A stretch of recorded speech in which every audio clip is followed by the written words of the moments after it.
check out CMLE Clothing for the best grip socks in the business and plenty more. Thanks for sponsoring this episode. Hi everyone, and welcome back to my latest video. On today's show, we're going to get insight into a hot topic just now. We're going to look at the growth of women's football in Scotland over the past 10 years. In Scotland last season, the closest title race anywhere in the country was the SWPL, where Glasgow City, Celtic and Rangers could have all won the title on the final day. Glasgow City won with a last-minute goal against Rangers, snatching the title from Celtic's grasp. Is this the sort of excitement that's starting to attract crowds to the women's game? On the final day, Celtic Park had nearly 16,000 fans, and over at Ibrox, 10,000 fans cheered on the teams. We're going to get a chat with people involved from the grassroots right to the top of the Scottish game. We're going to try and find out how far the game has come and what is still needed to improve. So, we're going to start off at the grassroots and speak to all involved with the girls just starting out. This morning, at Parkley in Port Glasgow, we're going to see the wonderful work that the girls section do in the local area. So, let's go. Welcome to the show, and thanks for chatting to us this morning. Could you give us a brief description of what happens here every Sunday morning? So we've got 3 different age groups. Thanks for having us. We've got under 7s, we've got round about 40 players come for that. The under 8s is what you see in the background just now. We normally have round about 13 teams, so that generally brings 10 players each team, so about 130 for that age group.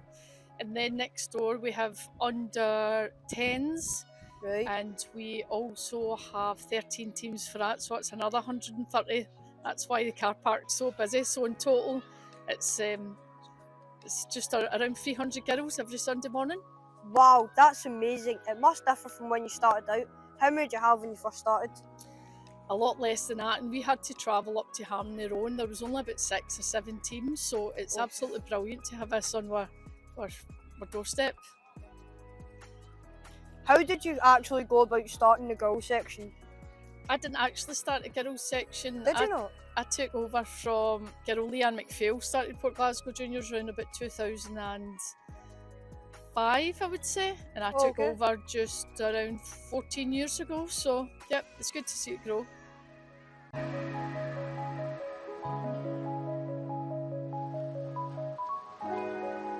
Over your time running the girls section, what positive changes have you seen? The numbers of games growing fantastically, especially at national level. You see how well Scotland's doing and England done recently, getting to the final of the World Cup. So the crowds at Hampden, we take all the girls to most home games.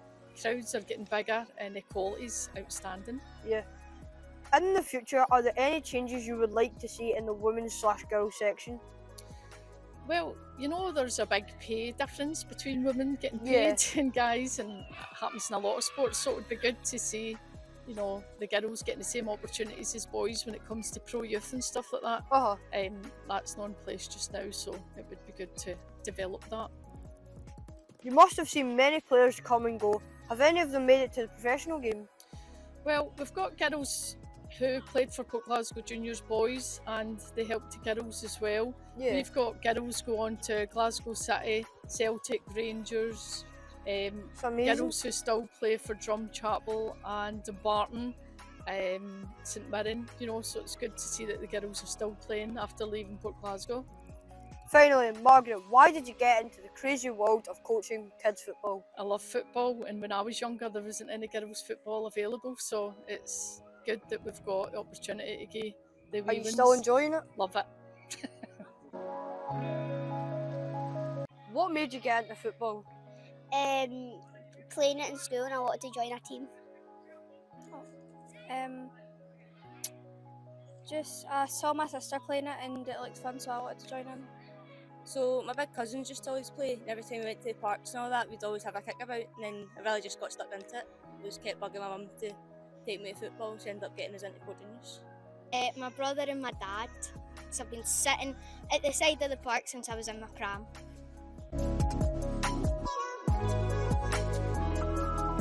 What do you enjoy most about playing football? I enjoy the adrenaline, so like when you're watching the whole team and you're watching the attacks form and like the adrenaline after we score, and it's brilliant. It's fun and it keeps me fit. Playing with my friends and scoring goals.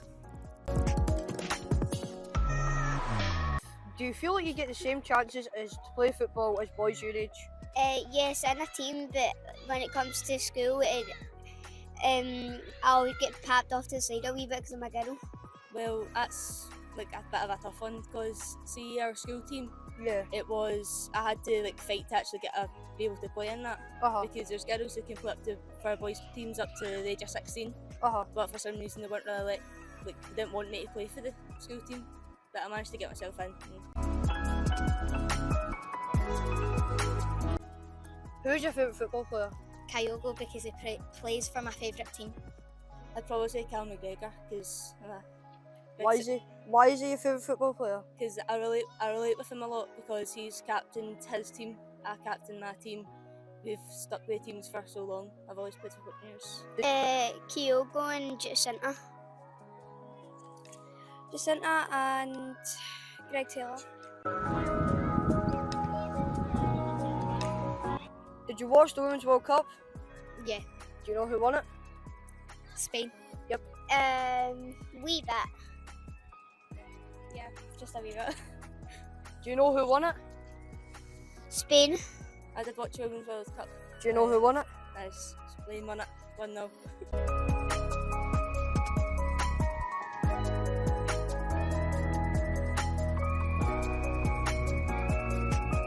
What benefits do you feel like your child gets from playing football?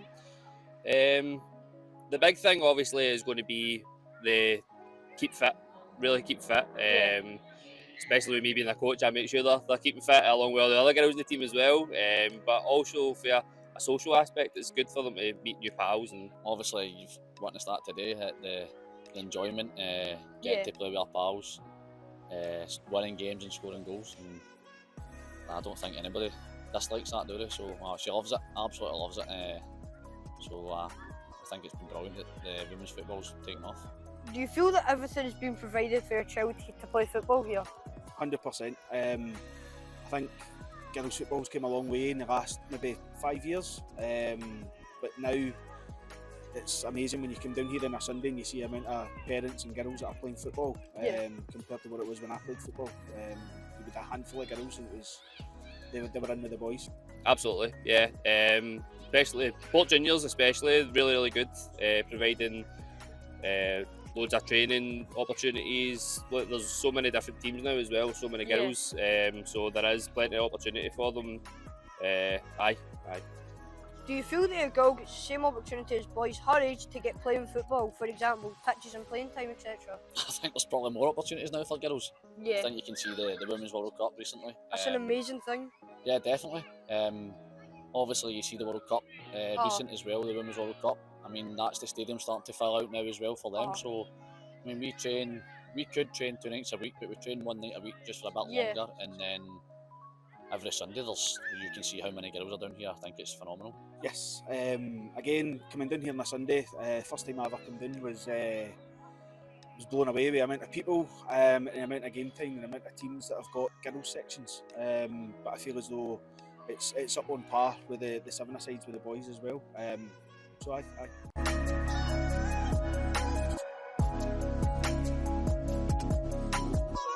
What's the best thing about watching your daughter play football? Probably she's better than me. No, she loves it, absolutely loves it. She plays with a smile on her face all the time. I don't think it's just her, I think it's the whole, every girl. I think if you come down and ask any parent down here how much enjoyment their girl gets out of it, they'll tell you they love it. So for me, it's been brilliant. The two of them are completely different. They're completely different types of players. One of them's a defender, the other one's a striker. So it's good to see from both aspects. It's sometimes Aubrey, who's a defender, when I see her making a really good tackle, maybe like a game-changing tackle with a throw on goal, it's really it's just as good as watching wee Summer up the other end scoring a goal as well. So it makes me really proud and happy to see them. Just love watching any kids playing football, but with my daughter, it's great to see her grow as a person and be included, whereas before girls were kind of shunned to the side and it was all about boys when it came to football. So it's great to see her grow and develop and become a good player. Well, we have had a fantastic morning down at Parkley, finding out what goes on at the grassroots in the girls/women's game. There was some great football played by all the girls at this level. It seems that the girls are getting a lot of chances to play football with organised teams, which is great to see. In the schools, there's maybe some things that need to improve slightly. Also, looks like all the girls caught some of the Women's World Cup and had favourite players who are women professionals, which definitely shows a big step forward with the coverage in the women's game is getting just now. Without people like Margaret, girls would never have the opportunity to play football. They are the heartbeat of these teams. So thank you for all you do for the Scottish game. Now, we are going to move up a level and spend a training with Morton's professional team. I can't wait for this. Bang! And as if by magic, we have now made it to Lady Octavia. Tonight I'm getting the chance to chat and train with Morton's professional women's team. I'm going to get the chance to chat about the differences the players have seen over the past 10 years and maybe find out some things they would like to see improved. I'm also going to get the chance to speak to their manager and find out all of his views on all things women's football. So guys, please remember to like, subscribe and share. Oh, sorry guys, forgot about that. Also, follow me on all my social media pages. It's at maxmarnermeets.com, not at maxmarnermeets, on Instagram and Facebook. Thank you guys so much.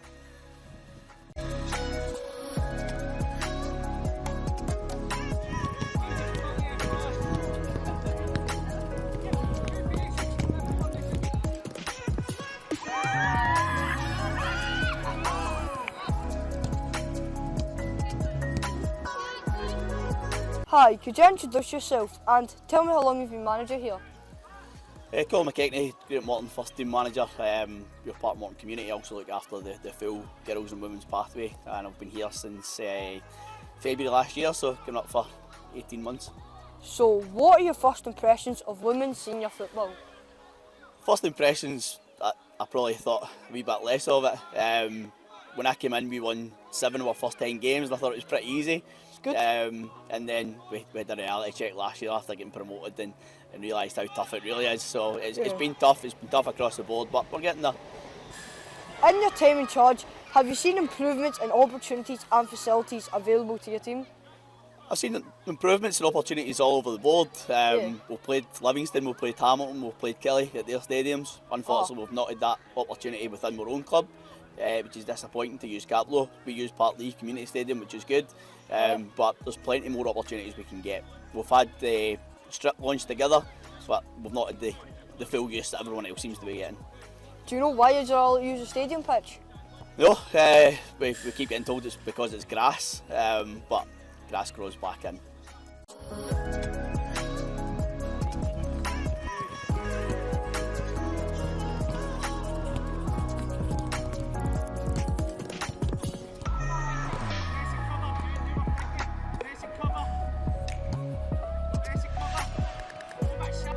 In the press recently, there has been a lot of talk about women's pay in football. Do you believe women are looking for pay parity with men, or are they looking for better pay and better facilities for themselves? I think the conversations I've had is better pay, better facilities, and I agree, totally agree with them, and it should be. There's a lot being said that is it equal pay? I don't think they believe they want equal pay. They want equal opportunities and equal sponsorship rights, and they deserve that because the game's growing. What improvements would you want to see in the women's game in the near future? I think the facilities is a big one. We still play in school pitches across our league, which for me isn't good enough. We have to be playing in stadiums, we have to be showcasing what we've got. And until we start doing that, we won't get treated the same in terms of respect, in terms of coverage. So until we start taking it serious for ourselves, then I think we've got a long way to go. Right, thank you so much.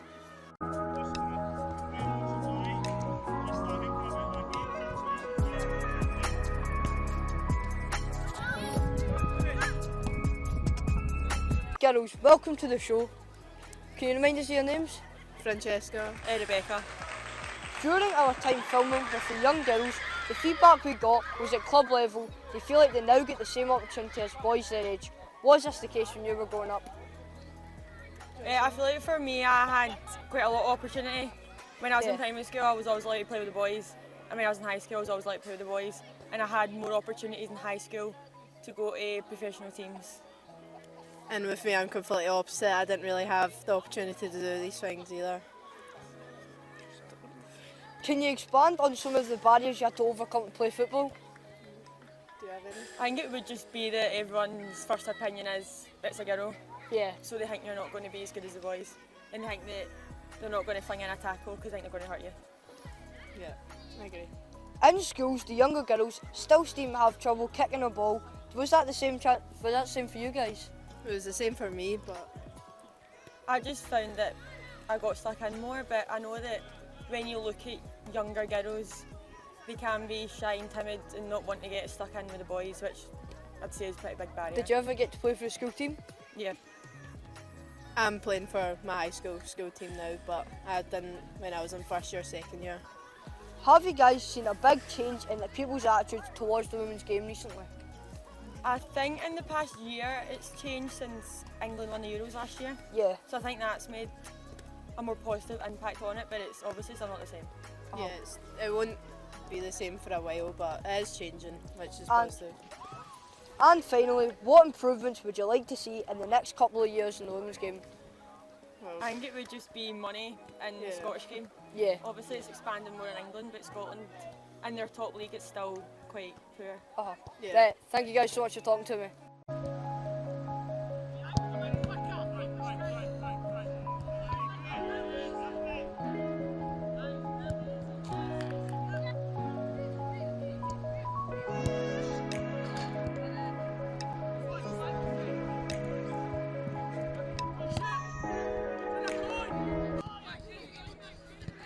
How are you feeling, Max? I can't keep up on that, good man. Jeez, well. Keep going, you're doing well, pal.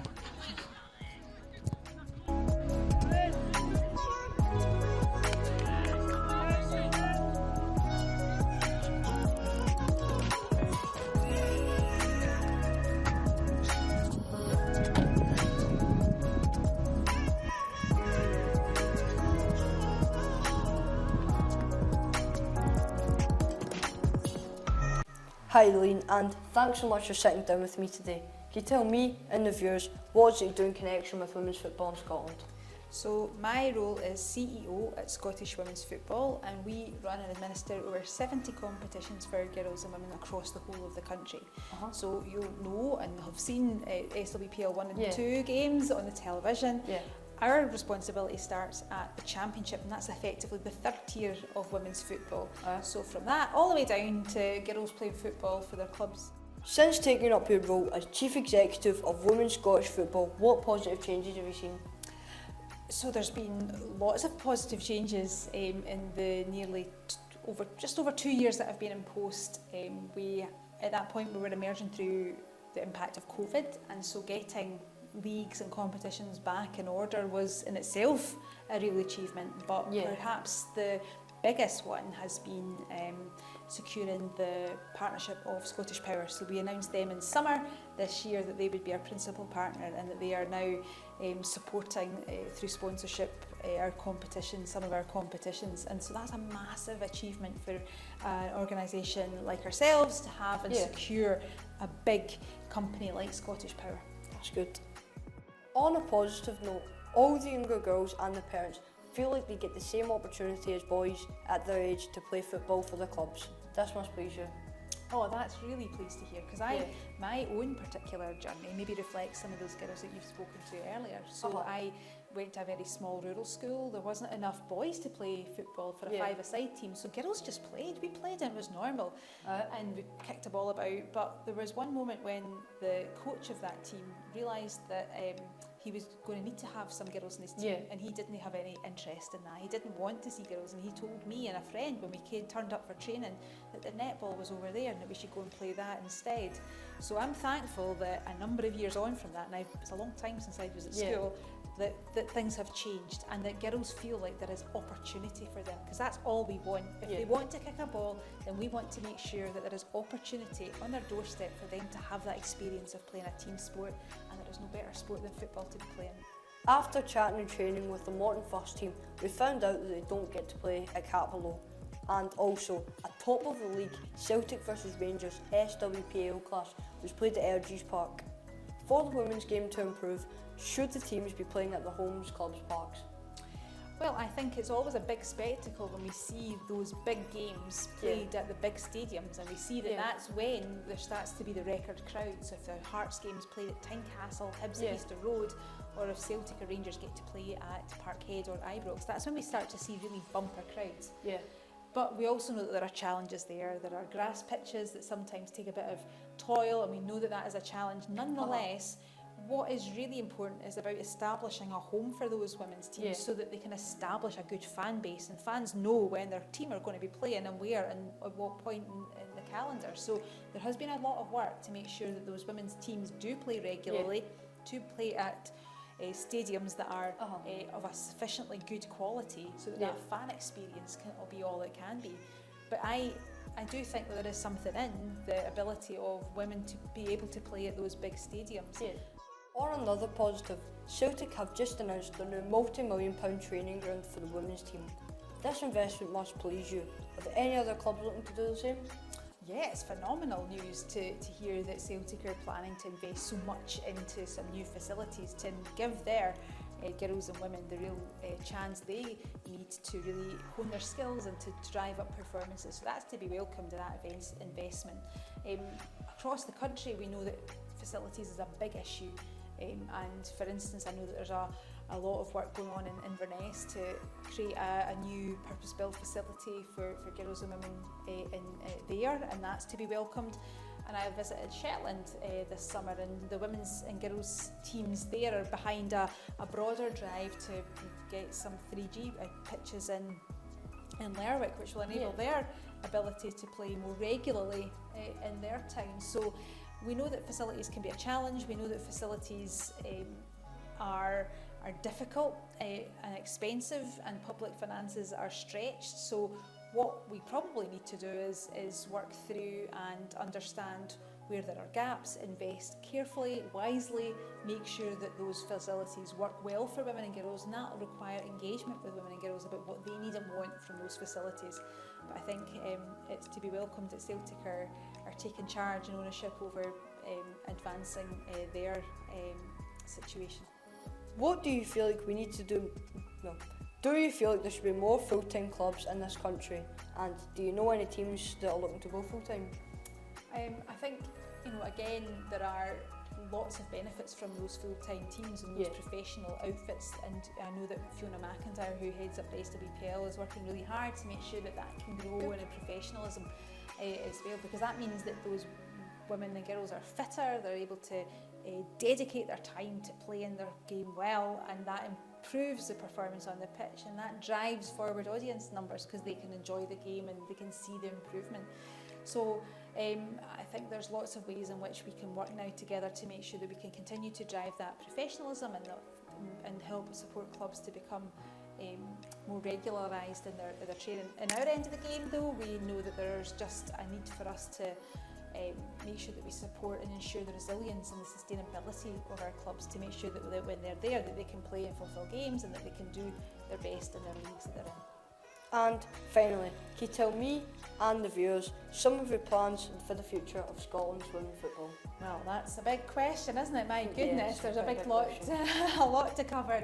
So we have, like I said, we have this Scottish Power deal, and we need to now make sure that can be really impactful and have a lasting legacy. Scottish Power are really keen that this is transformative for the women and girls game, so we're working really hard with them about how we use and deploy their support to enhance the visibility of our game, making sure that women and girls are supported, and making sure that we can increase numbers of participants across our sport and teams, but to make sure that those teams are sustainable and resilient, and that they can support girls and women to have wonderful opportunities to play football. Right, thanks so much for chatting to me today, Eileen. Oh, thank you. I've enjoyed it. That unfortunately takes us to the end of the video. I've had an amazing time filming down at Parklea with Port Junior's girls section, then filming at Lady Octavia with Morton, also having a very interesting chat with Elaine Campbell, the CEO of Women's Scottish Football. After talking to everybody, the chances at club level have definitely improved over the past 10 years. But at schools, the chances could be better and maybe get all the girls involved in playing football. In the professional game, the women's teams not playing at the home grounds I think is a bit rubbish. I bet if Morton were offered a Youth Champions League game, they would jump at the chance.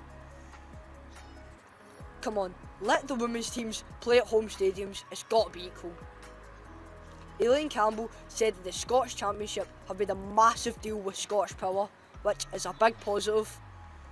We also spoke about Celtic women's teams who have announced a new multi-million-pound training facility which will be opening for the girls and women's teams. A big plus, but we need more clubs to invest in dedicated facilities or use the same facilities as the male teams. I think there should be more full-time clubs like Celtic and Rangers. Even last year's champion, Glasgow City, are not full-time. So hopefully more teams will come aboard, which will improve the standard of the women's game. This is Max Marner reporting for Youth Football Scotland on a very wet night. Thank you so much for watching.